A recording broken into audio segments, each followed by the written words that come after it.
अस्सलाम वालेकुम, welcome to meet Zeeshan. कैसे हैं आप सब लोग? उम्मीद करता हूँ बिल्कुल ठीक होंगे। आज की वीडियो आप सब लोगों के लिए बड़ी इन्फॉर्मेटिव होने वाली है। जैसा कि थंबनेल से ज़ाहिर है कि आज हम डिस्कस करने वाले हैं कि what about if you get a NSF mail.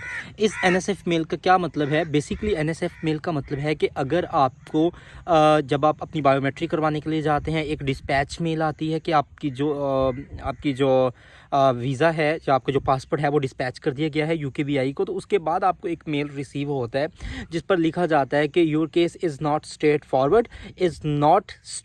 Forward this called the NSF के आप। और जो आपका प्रोसेसिंग टाइम है वो आप 15 दिन से ज़्यादा भी लग सकते हैं, 15 दिन से कम भी लग सकते हैं। It depends upon the nature of the missing documents, वो क्या हो सकते हैं। और अगर आपने वीज़ा अपना फ़ाइल किया है ऑन द प्रायोरिटी बेसिस तो फिर आपके पास जो प्रायोरिटी का टाइम होता है वो 5 दिन का होता है। बट अगर आपने अपने स्टैंडर्ड टाइम पर किया था तो उसका टाइम था 15 दिन का।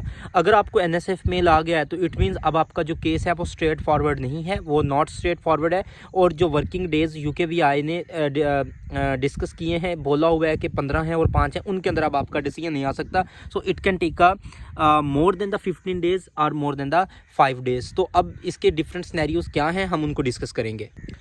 दूसरी बड़ी जो वजह है, अक्सर स्टूडेंट्स जो हैं वो परेशान हो जाते हैं कि सर अब हमें एनएसएफ की मेल आ गया तो क्या अब हमारा जो डिसीजन है वो बहुत ज़्यादा लेट हो जाएगा?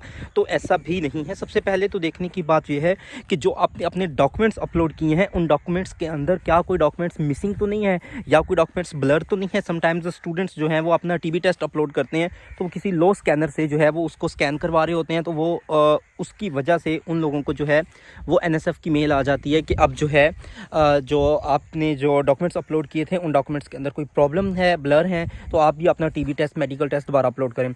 या समटाइम्स जो बैंक की स्टेटमेंट अपलोड कर रहे होते हैं उस स्टेटमेंट के अंदर कोई प्रॉब्लम होता है, कोई मिस्टेक होती है, तो बैंक कह देता है या वो एनएसएफ मेल इस तरह की होती है कि आप जो है वो सही बैंक की जो डेट्स के साथ आप अपनी स्टेटमेंट को अपलोड करें। दूसरी बड़ी वजह जो है जो हो सकती है इस एनएसएफ मेल की, समटाइम्स आपके कोई डॉक्यूमेंट्स होते हैं, कोई एजुकेशनल डॉक्यूमेंट्स होते हैं वो मिसिंग होते हैं, वो प्रॉपरली स्कैन नहीं होते, तो आपको तब एनएसएफ आ जाता है कि अब आपके जो डॉक्यूमेंट्स हैं वो स्कैन नहीं है तो आप अपने डॉक्यूमेंट्स अपलोड करें। तो एनएसएफ मेल का हरगिज़ ये मतलब नहीं होता कि आपका जो है वो आपका जो वीज़ा है वो रिजेक्ट हो जाएगा या किसी किस्म की कोई कम्प्लेक्सिटी है। ओके, स्टूडेंट्स जो हैं वो काफ़ी टाइम पर ये क्वेश्चन भी करते हैं कि सर अब हमें एनएसएफ मेल आ गया है तो क्या अब डेफिनेटली हमारा वीज़ा इंटरव्यू, एम्बेसी का इंटरव्यू आएगा?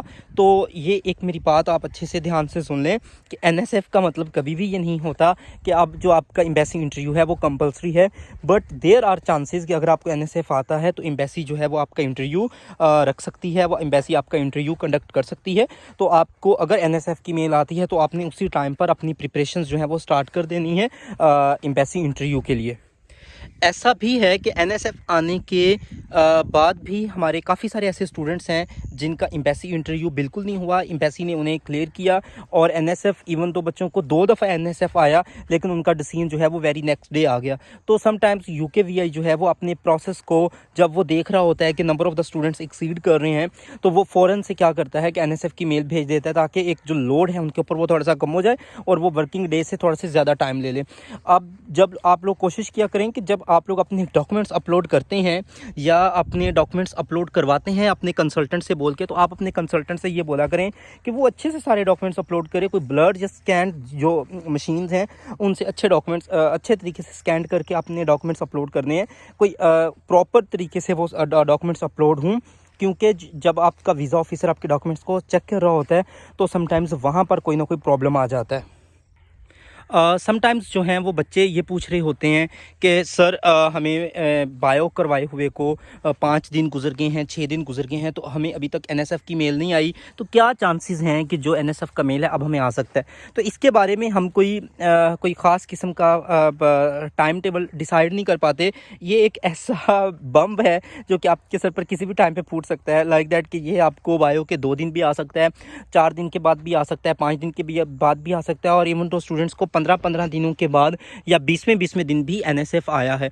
तो NSF के लिए कोई टाइम नहीं है। अगर मेरे ख्याल में अगर आपको NSF की मेल अगर आनी हो तो वो अर्ली ही आ जाए, वो बेस्ट होता है, क्योंकि उससे फिर जो है वो आपका प्रोसेस थोड़ा सा जल्दी हो जाता है और वो लेट नहीं आता। और दूसरी बात ये कि अगर आपको NSF का मेल आया और उसके बाद आपको बोला गया कि आप अपने डॉक्यूमेंट्स को अपलोड करें तो 10 वर्किंग डेज़ का टाइम दिया जाता है। तो आप कोशिश करें कि आप उन 10 वर्किंग डेज़ में से 1 या 2 वर्किंग डेज़ के अंदर अपने डॉक्यूमेंट्स को अपलोड कर दें, क्योंकि जो वो 10 वर्किंग डेज़ होंगे फिर वो आपके जो वीज़ा प्रोसेसिंग टाइम के अंदर काउंट नहीं करेगी UKVI।